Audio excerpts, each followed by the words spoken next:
Hello all, welcome to adrenaline. ഇന്ന് നമ്മൾ പഠിക്കാൻ പോകുന്നത് ഫിസിയോളജിയിലെ ഒരു ഇമ്പോർട്ടൻറ്റ് ടോപ്പിക്കാണ് ഫങ്ഷൻസ് ഓഫ് ഹൈപ്പോതലാമസ്. അത് നമ്മൾ ടെക്സ്റ്റിൽ നോക്കുമ്പോൾ കുറേ ഉണ്ടല്ലോ. അപ്പോൾ അതിൽ നമുക്ക് മാർക്ക് കിട്ടാൻ അല്ലെങ്കിൽ വെയിറ്റേജ് ഉള്ള കുറച്ച് ഫങ്ഷൻസ് അതിൻ്റെ ചെറിയ ഒരു എക്സ്പ്ലനേഷനാണ് ഇന്ന് നമ്മൾ ഡീൽ ചെയ്യാൻ പോകുന്നത്. അപ്പം ആദ്യത്താണ് എൻഡോക്രൈൻ ഫങ്ഷൻ, പിന്നെ autonomic, circadian rhythm, temperature regulation of food intake, water intake, reproductive function, influence on emotion, role in sleep, immunological function. ഈ ഒരു 10 ഫംഗ്ഷനാണ് മെയിൻ ആയിട്ടുള്ള നമ്മുടെ ഹൈപ്പോതലാമസിൻ്റെ ഫങ്ഷൻസ്. നമ്മൾ ആദ്യം ഡീൽ ചെയ്യാൻ പോകുന്നത് എന്താണ്? Endocrine function. Hypothalamus control endocrine function. എങ്ങനെയാണ്? വയ it's connection with pituitary gland ആയിട്ടുള്ളൊരു കണക്ഷൻ വഴിയാണ് എൻഡോക്രൈൻ ഫങ്ഷൻസ് ഹൈപ്പോതലാമസ് കൺട്രോൾ ചെയ്യുന്നത്. ഇനി ആൻറ്റീരിയർ പിറ്റ്യൂട്ടറിയുടെ ആ ഒരു ഹോർമോൺസിനെ നമ്മുടെ ഹൈപ്പോതലാമസ് എങ്ങനെ കൺട്രോൾ ചെയ്യുന്നറിയാമോ?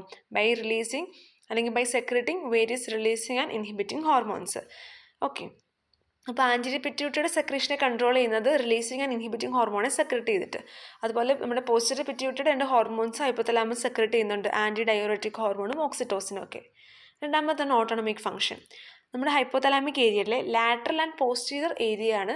അതിൻ്റെ സ്റ്റിമുലേഷൻ വഴി സിമ്പത്തറ്റിക് റെസ്പോൺസ് ഉണ്ടാവുന്നുണ്ട്. ആൻറ്റീരിയർ ഹൈപ്പോതലാമസിൻ്റെ സ്റ്റിമുലേഷൻ വഴിയോ പാരാസിമ്പത്തറ്റിക് റെസ്പോൺസ്. പിന്നെ സിർക്കാഡിയൻ റിതം. ഈ റിതമൊക്കെ റെഗുലേറ്റ് ചെയ്യുന്നത് മെയിൻലി ഹൈപ്പോതലാമസ് തന്നെയാണ്. ഇനി ഹൈപ്പോതലാമിക് ഒരു ന്യൂക്ലിയസ് ഉണ്ട്, സൂപ്രാകയാസ്മെറ്റിക് ന്യൂക്ലിയസ്. ആ ന്യൂക്ലിയസ് ആണ് സിർക്കാഡിയൻ റിതമിസിറ്റിനെ റെഗുലേറ്റ് ചെയ്യുകയും മെയിൻറ്റെയിൻ ചെയ്യുകയും ചെയ്യുന്നത്. അതുകൊണ്ട് സൂപ്രാകയാസ്മെറ്റിക് ന്യൂക്ലിയസിനെ ബയോളജിക്കൽ ക്ലോക്ക് എന്നാണ് വിളിക്കുന്നത്. Then temperature regulation. നമ്മുടെ ബോഡി ടെമ്പറേച്ചറിൻ്റെ റെഗുലേഷൻ മെയിൻലി ഡിപ്പെൻഡ് ചെയ്യുന്നത് ഹീറ്റ് ലോസ്, ഹീറ്റ് ഗെയിൻ, ആ ഒരു ബാലൻസ് വെച്ചിട്ടാണ് നമ്മൾ പറയുന്നത്. ഇനി നമുക്ക് ടെമ്പറേച്ചറിന് ഒരു സെറ്റ് പോയിന്റ് ഉണ്ടെന്ന് വിചാരിക്കാം. അപ്പം if the temperature is above the set point, അപ്പോൾ എന്താണ് ആക്ടിവേറ്റ് ചെയ്യുന്നത്? ആൻറ്റീരിയർ പിറ്റ്യൂട്ടറി ആക്ടിവേറ്റ് ആവും. ടെമ്പറേച്ചർ സെറ്റ് പോയിന്റിന് മേലെയാണെങ്കിൽ ആൻറ്റീരിയർ പിറ്റ്യൂട്ടറി ആക്ടിവേറ്റ് ചെയ്യും. എന്നിട്ട് അത് എന്താ ചെയ്യുന്നത്? പ്രൊമോട്ട് ഹീറ്റ് ലോസിനെ പ്രൊമോട്ട് ചെയ്യും. കാരണം ഇപ്പം temperature above the set point അല്ലേ, ഹീറ്റ് ലോസിനെ പ്രൊമോട്ട് ചെയ്യും. എങ്ങനെ? By causing cutaneous vasodilation and sweating. അതുപോലെ പോസ്റ്റീരിയർ പിറ്റ്യൂട്ടറി നേരെ ഓപ്പോസിറ്റ് കാര്യമാണ് ചെയ്യുന്നത്. അവർ ഹീറ്റ് പ്രൊഡക്ഷനെ കൂട്ടുന്നു, അല്ലെങ്കിൽ പ്രൊമോട്ട് ഹീറ്റ് ഗെയിൻ. എങ്ങനെ? വാസോ കൺസ്ട്രക്ഷൻ, അതുപോലെ പൈലോ എറക്ഷൻ വഴി. അതുപോലെ it also increases release of catecholamines from adrenal medulla. Next one, regulation of food intake. Factors that regulate the food intake ഏതൊക്കെയാണ്? ന്യൂറൽ, ഹോർമോണൽ, മെറ്റബോളിക്, അങ്ങനത്തെ കുറച്ച് ഫാക്ടേഴ്സ് ഉണ്ട്. ഈ ഹൈപ്പോതലാമസ് ആണ് ഈ എല്ലാ ഫാക്ടേഴ്സിനെയും ഇങ്ങനെ ഇൻറ്റഗ്രേറ്റ് ചെയ്യാനുള്ള മെയിൻ റോള്. ന്യൂറൽ ഫാക്ടേഴ്സ് നോക്കുമ്പോൾ ഹൈപ്പോതലാമസ് 2 സെൻറ്റർ ഉണ്ട്, ഫീഡിംഗ് സെൻറ്ററും സെറ്റൈറ്റി സെൻറ്ററും. ഫീഡിംഗ് സെൻറ്ററാണ് ലാറ്ററൽ ഹൈപ്പോതലാമസ്, സെറ്റേറ്ററി സെൻറ്ററാണ് വെൻട്രോമീഡിയൽ ഹൈപ്പോതലാമസ്. അപ്പോൾ ഫീഡിംഗ് സെൻറ്ററിൻ്റെ ജോലി എന്താ? It increases the food intake. Satiety സെൻറ്ററിൻ്റെ ജോലിയോ? അത് സ്റ്റിമുലേറ്റ് ചെയ്യുമ്പം സീസേഷൻ ഓഫ് ഈറ്റിംഗ്, നമുക്ക് ഫുഡ് കഴിച്ചാൽ മതി, ആ ഒരു ഫീലിംഗ് വരും. അതേസമയം ഈ സെറ്റൈറ്ററി സെൻറ്ററിന് എന്തെങ്കിലും ലീഷൻ വരുവാണെങ്കിൽ ഹൈപ്പർഫേസി വരും, നമ്മൾ എപ്പോഴും ഫുഡ് കഴിക്കും. അതുവഴി എന്തുണ്ടാവും? ഹൈപ്പോതലാമിക് ഒബിസിറ്റി ഉണ്ടാവും. അപ്പോൾ ഫീഡിംഗ് സെൻറ്റർ, സെറ്റൈറ്റി സെൻറ്റർ, അതാണ് ന്യൂറൽ ഫാക്ടേഴ്സിൽ വരുന്നത്. ഇനി അതുപോലെ എക്സ്ട്രാ ഹൈപ്പോതലാമിക് ഏരിയ ഉണ്ട് കേട്ടോ, mesolimbic areas like amygdala, caudate nucleus ഒക്കെ. ഇതും ഫുഡ് ഇൻടേക്കിനെ കൺട്രോൾ ചെയ്യുന്നുണ്ട്, ഈ ഏരിയാസ് ഒക്കെ. Hormonal factors. അപ്പം ഇതിൽ നമ്മൾ ഫുഡ് ഇൻടേക്കിനെ കൂട്ടുന്ന ഹോർമോൺസും ഉണ്ട്, അതുപോലെ ഫുഡ് ഇൻടേക്കിനെ കുറയ്ക്കുന്ന ഹോർമോൺസും. കൂട്ടുന്ന ഹോർമോൺസ് ഏതൊക്കെയാണ്? ന്യൂറോപെപ്റ്റൈഡ് വൈ, ഒറക്സിൻ, ഗ്രലിൻ, പിന്നെ മെലാനിൻ കോൺസെൻട്രേറ്റിംഗ് ഹോർമോൺ, അങ്ങനത്തെ കുറച്ച് ഹോർമോൺസ് ഉണ്ട്. അതിലെ ന്യൂറോപെപ്റ്റൈഡ് വൈ, ഗ്രലിൻ, അതൊക്കെയാണ് കുറച്ച് ഇമ്പോർട്ടൻ്റ് ആയിട്ടുള്ളത്, നമുക്ക് പഠിക്കാനും എളുപ്പമാണ്, മാർക്കും കിട്ടുന്ന കുറച്ച് ഹോർമോൺസാണ്. അതുപോലെ ഫുഡ് ഇൻടേക്കിനെ കുറയ്ക്കുന്നത് അതുപോലെ കുറേ ഹോർമോൺസ് ഉണ്ട്. ഈസ്ട്രജൻ, ഡോപ്പമൈൻ, പിന്നെന്താ നമ്മുടെ ലെപ്റ്റിൻ കുറച്ച് ഇമ്പോർട്ടൻ്റ് ആണ്, ഓക്സിറ്റോസിൻ, CCK ഒക്കെ. ആദ്യം നമ്മൾ ലെപ്റ്റിനെ പറ്റി പഠിക്കാൻ വേണ്ടി പോവാണ്. ലെപ്റ്റിൻ അത് ഹൈപ്പോതലാമസിലേക്ക് ആക്ട് ചെയ്യുന്നുണ്ട്, ഫുഡ് ഇൻടേക്കിനെ കുറയ്ക്കുന്നു. ഓക്കെ, ഫുഡ് ഇൻടേക്കിനെ കുറയ്ക്കുന്നവരാണ് leptin, and increases energy consumption.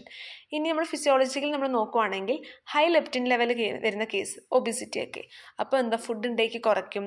അതുപോലെ നമ്മൾ പറഞ്ഞു ലെപ്റ്റിൻ്റെ പണി ഫുഡ് ഇൻടേക്കിനെ കുറയ്ക്കുന്നവരല്ലേ. അപ്പോൾ ഒബിസിറ്റി ആ ഒരു ഫിസിയോളജിക്കൽ കേസിൽ ഹൈ ലെപ്റ്റിൻ ലെവലായിരിക്കും. അപ്പോൾ ഫുഡ് ഇൻടേക്കിനെ കുറയ്ക്കും, എനർജി എക്സ്പെൻഡിച്ചർ കൂടും, അതുപോലെ സിമ്പത്തറ്റിക് ആക്ടിവിറ്റി കൂട്ടും. ഇനി സ്റ്റാർവേഷൻ സമയത്തോ ലെപ്റ്റിൻ ലെവൽ കുറവായിരിക്കും. അപ്പോൾ എന്താ? ഫുഡ് ഇൻടേക്ക് കൂട്ടും, എനർജി എക്സ്പെൻഡിച്ചർ കുറയും, പാരസിമ്പത്തറ്റിക് ആക്ടിവിറ്റി കൂടും. Next hormone is neuropeptide Y. അതൊരു പോളിപെപ്റ്റൈഡ് ആണ്, ഹൈപ്പോതലാമസ് ആണ് സെക്രറ്റ് ചെയ്യുന്നത്. ഇവരും ഫീഡിംഗ് സെൻറ്റേഴ്സിനെ സ്റ്റിമുലേറ്റ് ചെയ്യുന്നുണ്ട്, അതുവഴി ഫുഡ് ഇൻടേക്കിനെ കൂട്ടുന്നുണ്ട്. അപ്പോൾ ഫുഡ് ഇൻടേക്കിനെ കൂട്ടുന്നവരൊക്കെ സ്ട്രോങ് ഓറക്സിജൻസ് ആണ്. ഓക്കെ, ഫുഡ് ഇൻടേക്കിനെ കൂട്ടുന്നവരൊക്കെ. കാരണം അനോറക്സിയ എന്ന് പറയുമ്പോൾ നമുക്ക് വിശപ്പില്ലായ്മയാണല്ലോ. അപ്പോൾ ഇത് ഓറക്സിയ. ഓക്കെ, ഗ്രിലിൻ അതും ഒരു പോളിപെപ്റ്റൈഡ് തന്നെയാണ്. സ്റ്റൊമക്കിൽ നിന്നും ഹൈപ്പോതലാമസിൽ നിന്നും റിലീസ് ചെയ്യുന്നുണ്ട്. നല്ല പൊട്ടൻറ്റ് ഓറക്സിജൻ ആണ്. അപ്പോൾ അതുകൊണ്ട് തന്നെ ഫുഡ് ഇൻടേക്ക് സ്റ്റിമുലേറ്റ് ചെയ്യുന്നു, ബോഡി വെയിറ്റ് ഗെയിൻ ഒക്കെ ഉണ്ടാക്കുന്നു. ഫാസ്റ്റിംഗ് സമയത്ത് ഗ്രിലിൻ നല്ല കൂടുതലായിരിക്കും. ഫുഡ് ഇൻടേക്ക് കൂട്ടണമല്ലോ. ഫീഡിങ് ടൈം സമയത്തും കോൺസെൻട്രേഷൻ കുറവായിരിക്കും. ഓറക്സിൻ അത് 2 ഫോംസ് ഉണ്ട്, എയും ബിയും. അതുപോലെ നമ്മൾ പറഞ്ഞ പോലെ തന്നെ ഫുഡ് ഇൻടേക്കിനെ സ്റ്റിമുലേറ്റ് ചെയ്യുന്നു. ഇനി ഈസ്ട്രജൻ ഫ്രം ഓവറി എന്നാണല്ലോ നമ്മൾ സെക്രറ്റ് ചെയ്യുന്ന ഈസ്ട്രജനും ഡോപ്പമിനൊക്കെ അനോറക്സിജൻ ആണ്, പൊട്ടൻറ്റ് അനോറക്സിജനിക് ഏജൻറ്റ്. അപ്പോൾ അത് അനോറക്സിയാണ്, ഫുഡ് ഇൻടേക്കിനെ കുറയ്ക്കുന്നവരാണ്. അപ്പോൾ ഇത്രയേ ഉള്ളൂ ഫുഡ് ഇൻടേക്കിനെ പറ്റി നമുക്ക് പറയാനായിട്ടുള്ളത്. കുറച്ച് ന്യൂറൽ ഫാക്ടേഴ്സും കുറച്ച് ഹോർമോണൽ ഫാക്ടേഴ്സും ഒക്കെ ഉണ്ട്. അപ്പം അതിൽ നമുക്ക് അത്ര എളുപ്പമായിട്ടുള്ള, നമുക്ക് മനസ്സിലാവുന്ന കൺസെപ്റ്റ് ഇത്ര ക്ലിയർ ആയിട്ടുള്ള കുറച്ച് ഹോർമോൺസും ഒക്കെയാണ് ഞാനിവിടെ എക്സ്പ്ലെയിൻ ചെയ്തത് കേട്ടോ. ഇനി നമ്മുടെ ലാസ്റ്റത്തെ ഒരു ഇമ്പോർട്ടൻ്റ് ആയിട്ടുള്ള ടോപ്പിക് ഫംഗ്ഷനാണ് regulation of water intake. Hypothalamus water ഇൻടേക്കിന് നല്ലോണം പ്ലേ ചെയ്യുന്നുണ്ട്, നല്ല റോൾ പ്ലേ ചെയ്യുന്നുണ്ട്. 2 മെയിൻ ഫാക്ടേഴ്സ് ഉണ്ട് വാട്ടർ ഇൻടേക്കിനെ എഫക്റ്റ് ചെയ്യുന്നത്: പ്ലാസ്മ ഓസ്മോലാരിറ്റിയും extracellular fluid volume, mainly blood volume ഒക്കെ. ഈ hypothalamus respond to changes in both these factors. Hypothalamus ആണ് മേജർ തേഴ്സ്റ്റ് സെൻറ്റർ നമ്മുടെ ബ്രെയിനിലുള്ളത്. ഓക്കെ, ഇനി നമ്മൾ പറഞ്ഞു ഓസ്മോലാരിറ്റിയുടെ ചേഞ്ച്. നമ്മുടെ osmoreceptors which is located in anterior hypothalamus. Okay, anterior ഹൈപ്പോതലാമസിൽ Osmo receptors ഉണ്ട്. അതാണ് നമ്മുടെ പ്ലാസ്മയുടെ ഓസ്മോലാരിറ്റിയുടെ ചേഞ്ച് ഡിക്റ്റേറ്റ് ചെയ്യുന്നത്. ഹൈപ്പർ ഓസ്മോലാരിറ്റി ഓഫ് പ്ലാസ്മ ആണെങ്കിൽ എന്താ, ഈ ഹൈപ്പോതലാമിക് തേഴ്സ്റ്റ് സെൻറ്റർ ആക്ടിവേറ്റ് ആവും. ഹൈപ്പർ ഓസ്മോലാരിറ്റി ആണെങ്കിൽ ഹൈപ്പോതലാമിക് തേഴ്സ്റ്റ് സെൻറ്റർ ആക്ടിവേറ്റ് ആവും, വാട്ടർ ഇൻടേക്ക് കൂട്ടും.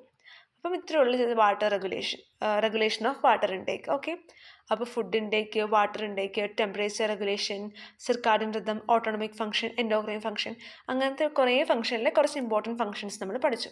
ഇത്രയേ ഉള്ളൂ. Thank you.